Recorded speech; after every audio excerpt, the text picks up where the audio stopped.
Opa, tudo bem? Eu sou o Luiz Camargo e seja muito bem-vindo.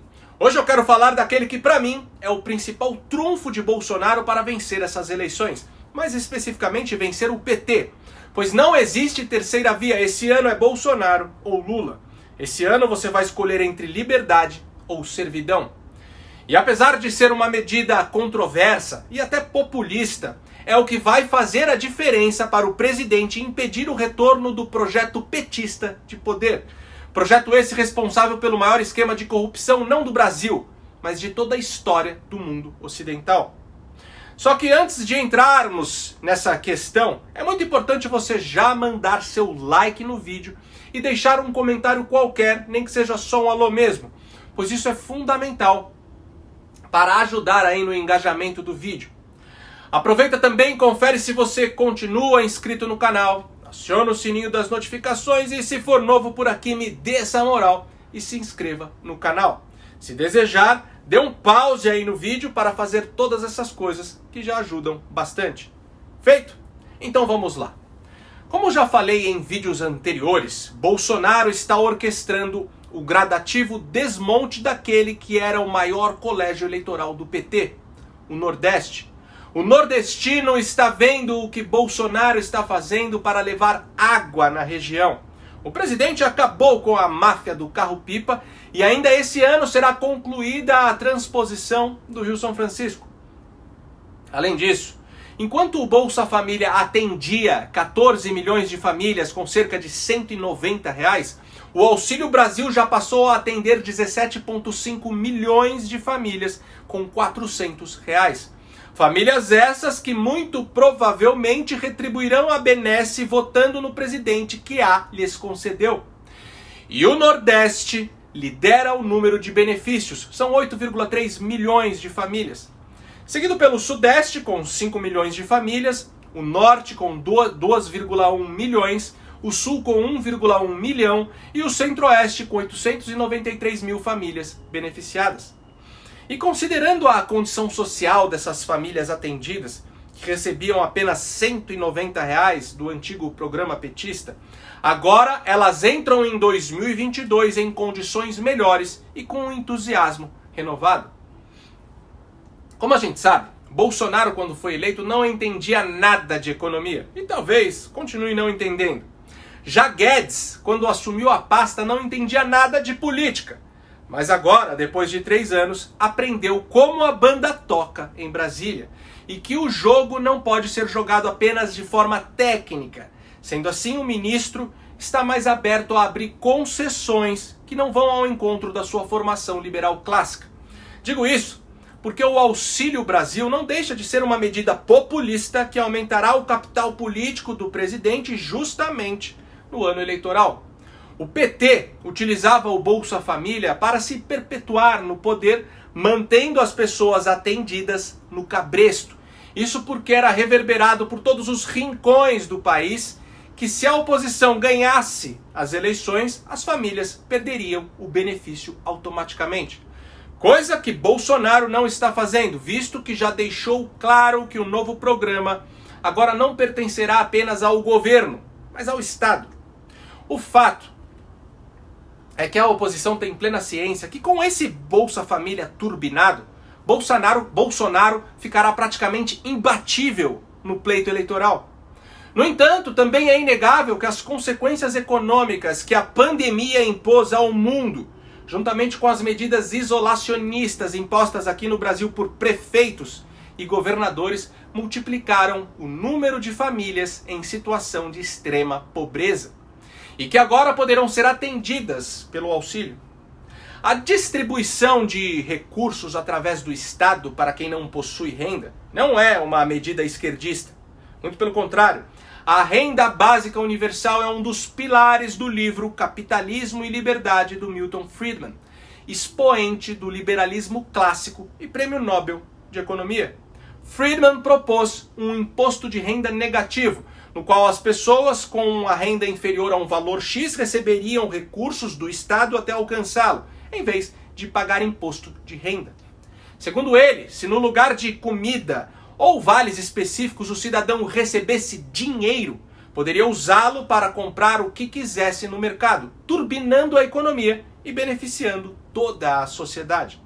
Temos que entender que a oposição está apostando todas as suas fichas em culpabilizar o governo federal pela atual crise econômica, pois esta é a chance mais concreta que eles possuem para minar a popularidade do presidente. Afinal, está tudo muito caro e nem poderia ser diferente.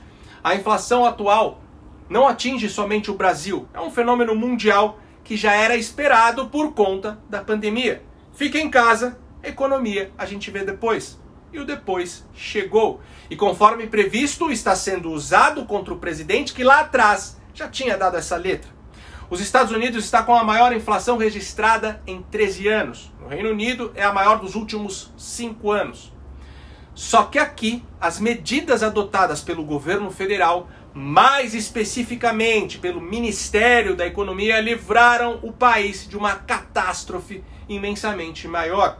O próprio FMI elogiou o desempenho econômico do Brasil na crise, pois mesmo aí diante dessa crise mundial, a previsão de crescimento é de 4,7%. Nem nos melhores momentos dos governos anteriores o país atingiu esse número.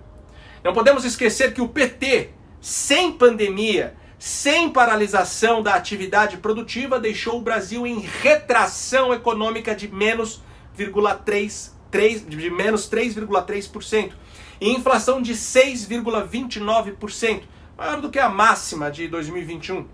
Agora, se você quiser saber como estaríamos se lá em 2018 o Adélio tivesse tido êxito na missão que lhe foi conferida, basta olhar para a Argentina e para a Venezuela. Por isso, agradeça a Deus por ter livrado Bolsonaro da morte. Mas enfim, sabe o que é mais irônico? É que todos esses liberais do bumbum guloso que hoje estão criticando a possibilidade do governo financiar um programa assistencial mais robusto, passaram mais de um ano incentivando o fechamento criminoso da economia. Bateram palmas para o maior experimento de dirigismo estatal de escala global de todos os tempos. E agora, como se nada de diferente estivesse acontecendo, enchem a boca para falar em responsabilidade fiscal. Essa turma quer se comportar em uma guerra como se estivesse em tempos de paz. Nenhum deles sabe o que precisa ser feito em período pós-pandemia sem precedentes na história. Nem Mises, nem Hayek, nem Friedman legaram instruções de como agir diante desse cenário. Por isso, eu prefiro continuar confiando no Guedes, que segurou as pontas até agora. Dito isso, vamos entrar no mérito do programa assistencialista em si. Eu sempre fui um grande crítico do Bolsa Família pelo simples fato de que este não era um programa social, mas sim um programa eleitoral. Inclusive eu fui contra a proposta de campanha do Bolsonaro de dar o 13º salário aos beneficiários do Bolsa Família. Não consigo ver nada positivo nisso. Um programa social de verdade tem que ter porta de entrada e porta de saída. Tem que colocar a pessoa necessitada no mercado de trabalho e restaurar-lhe a dignidade humana. Um programa social de verdade tem que dar ao indivíduo a possibilidade de caminhar com as próprias pernas, o que nunca foi o intuito do PT, que queria garantir sua permanência no poder através dos milhões de dependentes do Bolsa Família. Dessa forma, quanto mais miseráveis existissem no país, melhor. Quanto mais a iniciativa privada fosse estrangulada com direitos trabalhistas, menos empregos, mais dependentes do programa garantindo vitórias acachapantes nas urnas. Um programa que cria dependência do governo por parte da população é extremamente deletério para toda a sociedade. E não tem nada a ver com aquilo que Friedman propôs. O Bolsa Família foi apenas a continuação piorada do programa Bolsa Escola, implementado em 2001 no governo Fernando Henrique Cardoso, sob a tutela do Ministério da Educação. A versão petista é piorada porque no programa do FHC existiam critérios objetivos para permitir o acesso das famílias. O Bolsa Escola, no caso, exigia uma contrapartida dos beneficiários, No caso, teto de renda mensal familiar e obrigatoriedade de todas as crianças da família em idade escolar matriculadas e frequentando uma escola pública. Pois o objetivo do programa era desestimular a prática, muito comum aí entre as famílias mais pobres, de tirarem as crianças da escola para elas ajudarem na renda familiar trabalhando. Ou seja, se tratava de um programa de distribuição de renda com contrapartida. Tinha data de entrada e data de saída. Pois depois que o último filho da família terminasse os estudos, o benefício cessava.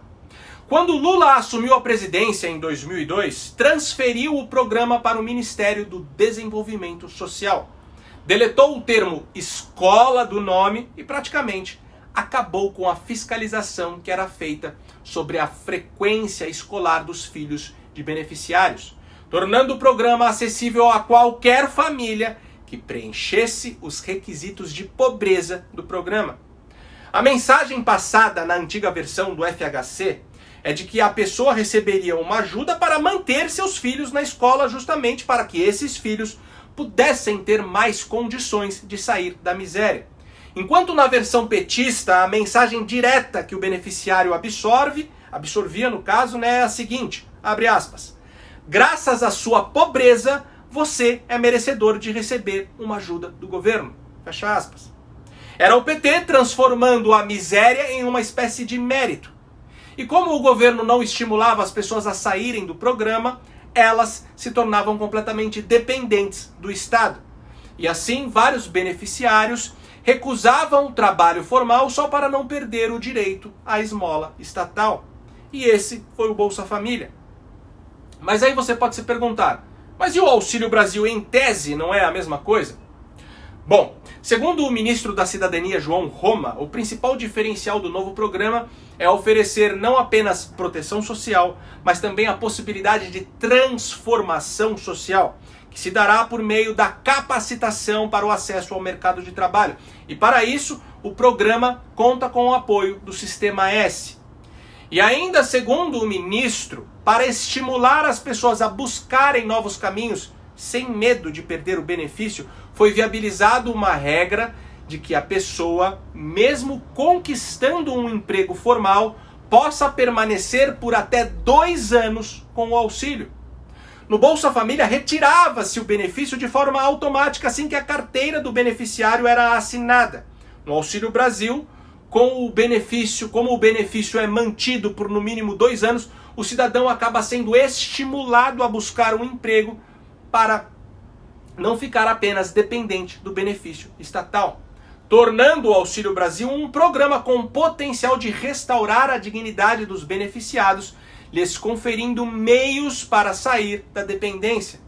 E tendo em vista um projeto de governo liberal, que em 2023 será possível se tivermos um Congresso mais alinhado com as reformas necessárias, gradativamente menos famílias precisarão do recurso, diferente do Bolsa Família, que a ideia era aumentar cada vez mais o número de brasileiros cativos do programa.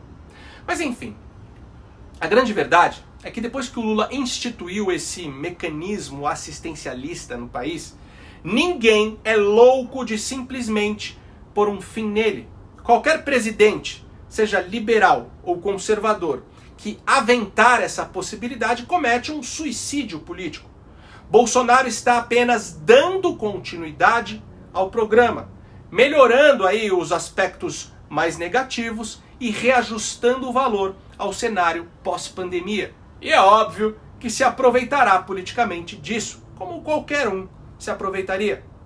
Agora vamos ser mais pragmáticos. O PT entre 2003 e 2013 surrupiou mais de 500 bilhões de reais dos cofres públicos por meio de desvios, fraudes e propinas.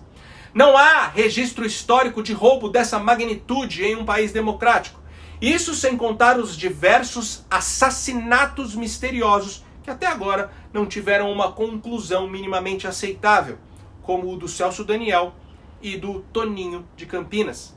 Pessoas que claramente representavam uma ameaça à continuidade do projeto criminoso de poder.